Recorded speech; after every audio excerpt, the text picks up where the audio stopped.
Hey, what's up you guys, and welcome back to my channel. It's so great to have you guys. I also wanted to welcome back all of my brand new subscribers and anyone who's randomly coming across this video. It's so great to have you guys. So for today's video, what we're going to be doing is I am going to be teaching you guys beginner tips that nobody else talks about. So let's get to it. So these are going to be a bunch of different tips that help you succeed in caring for your bearded dragon. Little tips and tricks. Now this is the beginner tips series, but I will also be doing a pro bearded dragon care tips series as well, and I will link that up here and I'll also put it in the description when I make that video. With that being said, tip number one has to do with bathing. A lot of dragons hate water, and the reason why is simply because they can't see the water unless it's moving. So think about this huge force that you can't see just moving you around. I'd be a little freaked out too. But there are ways to make them comfortable. So all you need to do is give them traction. Give them something at the bottom of the tub. If it's a juvenile dragon, give them a little washcloth or something to sit at the bottom of the tub or bin, whatever you're using to bathe them, and that way they aren't as scared. If you have an older dragon, you can also use this as well, but it's usually best to use something like a rock or something like that that they can lean on, but not enough so that they are sitting out of the water completely, because then there's no point of the bath. And if you have no idea how to bathe a dragon, go up here and watch this video, and I'll also put it in the description if this link does not show up for you.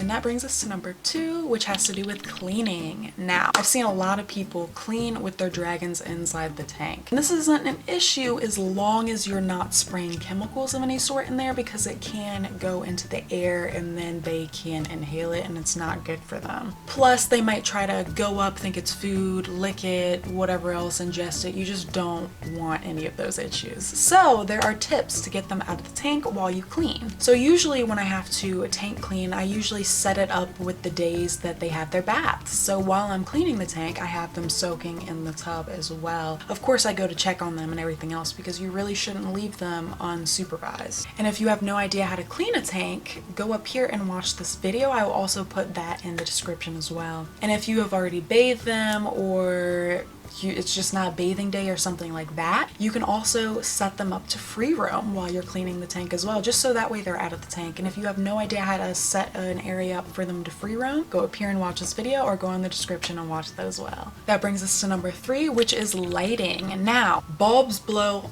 all the time for X amount of reasons. I mean, maybe the bulb isn't compatible with the light fixture, which it has to be, otherwise the bulb will blow. You've moved it around too much. The voltage of the bulb and the light socket that you're putting it into don't match. I mean, there are just so many different reasons why a bulb blows, and sometimes it just dies. So it's best to have a backup. You need to always have a backup bulb for all your babies, including a UVB bulb as well. Number four is bonding. With this one, I actually have a bonding video, and if you haven't watched that, go up here, and there's also a video down there to express how to bond. However, this tip right here is just covering something that people mess up a lot on when it comes to caring for dragons, and that is not picking up on body language. So if you have a dragon, you need to know their body language to properly take care of them. And if you have no idea anything about their body language, then I'm going to start you with the first video up here on my series of what your Beardie is trying to tell you, because if you don't know this, you need to know this. And the reasoning is because dragons give off a lot of body language. They aren't verbal, so they have to tell you everything non-verbally, and that's through their body language. And if they're uncomfortable with something or they don't like something, you need to be able to pick up on it so that you can adjust and not do those things. For example, one of my dragons loves to be held, loves to be pet, all of that. However, the other one doesn't. The other one only likes to be held at certain times of the day. Sometimes he doesn't want to be held that day. Sometimes he wants to be held that day. You just have to know them. You have to know how to gauge them. Kind of like just with anybody else or anything else. You just have to know them. Because if you don't pick up on these things, then the dragon will probably be very cautious of you and not want to bond with you and be very distant, because though they do not have the same brain capacity and functioning of humans or dogs for that matter, they still can have likes and dislikes, and they still can be more comfortable with one individual over another. So it's best to just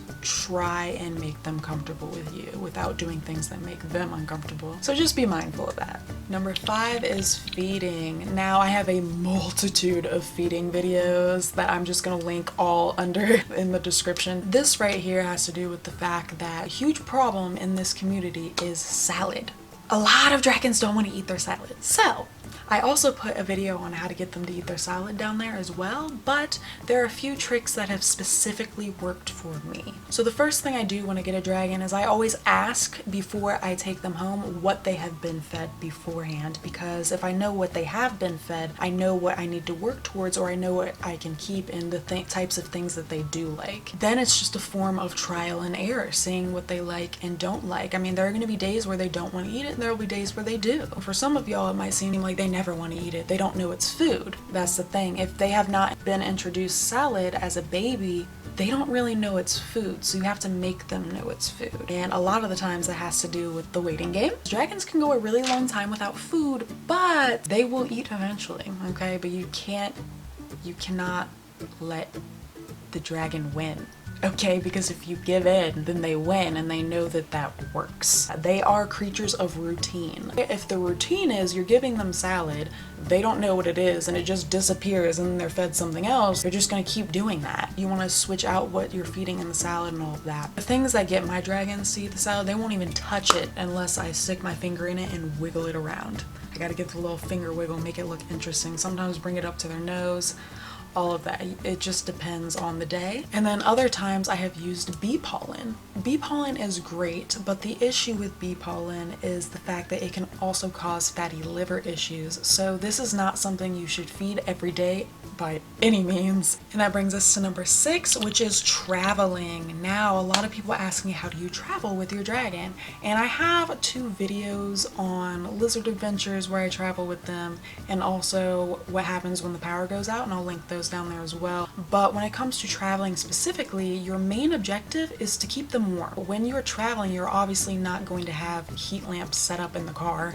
It's just not realistic, but definitely bring them. If you are bringing your dragon, you need to bring heat lamps. A lot of people like to use hand warmers and things like that. This is very equivalent to something like a heat pad. Both things you really shouldn't put directly on them because it can burn them. If you're going to use hand warmers and stuff like that, I would wrap it with something so it's not directly on their skin. So what I have done in the past is I had my dragons in their little secured area to travel in, which is what you need. You need to have them in a secured spot so they're not just getting tossed around. And then I had her in front of the heater so that she was warm for a 2-hour drive. So there are a couple different ways you can do it, but mainly I use the heating system in my car, making sure that you have your lamps with you, because you can honestly just mount the lamps somewhere if you're in a hotel room or wherever else. So keep them warm, make sure you have your heat lamps with you, make sure you have a place for them to sleep, and also make sure that you have a secure area for them to travel. That brings us to number 7, which is basking. Now, dragons are naturally lazy. However, there comes a point where it's not just laziness anymore. If your dragon never basks, for example, and if you don't know what basking is, that's where they sit under the lamp and get their optimal body temp. And they need this to function, so if they're not basking, that's an issue. So there are many different causes why they may not be basking. Everything from they might be ill, the temps aren't correct, whether it's too hot on that side or too cold somewhere, or the UVB is not strong enough, because dragons are always more active with proper UVB. Or on top of all of that, they might be injured. But all of that aside, if none of that is an issue and you have everything correct, they aren't sick, all of that, sometimes dragons just don't lizard. I don't know how to describe it, but I've definitely sometimes had to just pick one of my lizards up and just kind of put them under the light. And if they moved, then they didn't want to be under there and they were doing that on purpose. If they just sat there and started gaping, I was like, okay, you were just lazy and didn't want to move. But again, like I said earlier, they are creatures of routine, so if you do this continuously, they're going to expect it. And that brings us to our last tip, which is number 8, and that is tank decor. When owning a dragon or any other lizard that needs an enclosure, there's a lot of pressure to buy all of these expensive things to fill out the tank. But the thing is you don't have to. It doesn't have to be that expensive, and you can actually have a lot of fun making things yourself. And also, there is no shame and nothing wrong with using cardboard little like huts and like things that you make, because that's actually a fun thing you could do, and it can be a fun little activity that you do with your child. If you have a child, it can be a fun activity that you do with your other half, or maybe just a friend, or even just you. Now, the only thing with cardboard, I will say it, if they poop on it, once they poop on it, you should toss it. Don't try to clean it. This cardboard can hold bacteria. But other than that, there's nothing wrong with building things. Just make sure that you keep it clean. I personally am not an expert on building things because that is not my strong suit. I don't build things. But if you like things like that and would love to watch and learn how to create like different things for the tank and different enclosure setups and all of that, Elle from Elle's Reptiles on her channel, she actually does a lot of different tank builds and things like that, where she just freaking, I don't know, builds it up. I can't do any of that. I'm actually trying to get her to build me stuff for my tank right now, so go watch her channel. She's got good stuff.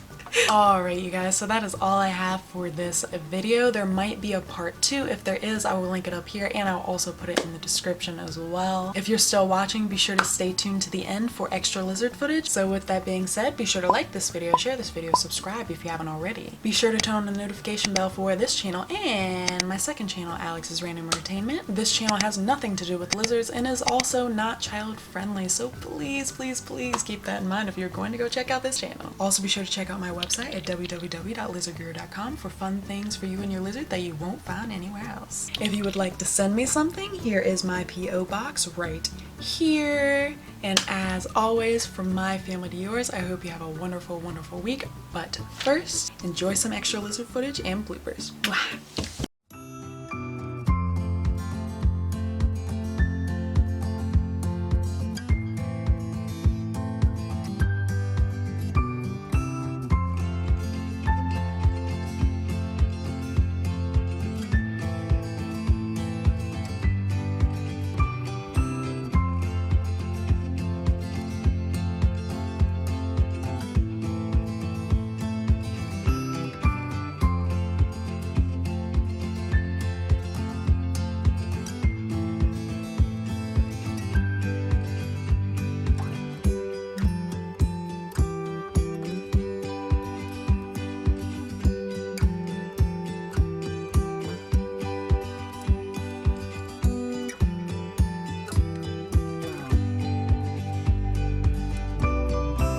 Somebody is the angriest Todd today.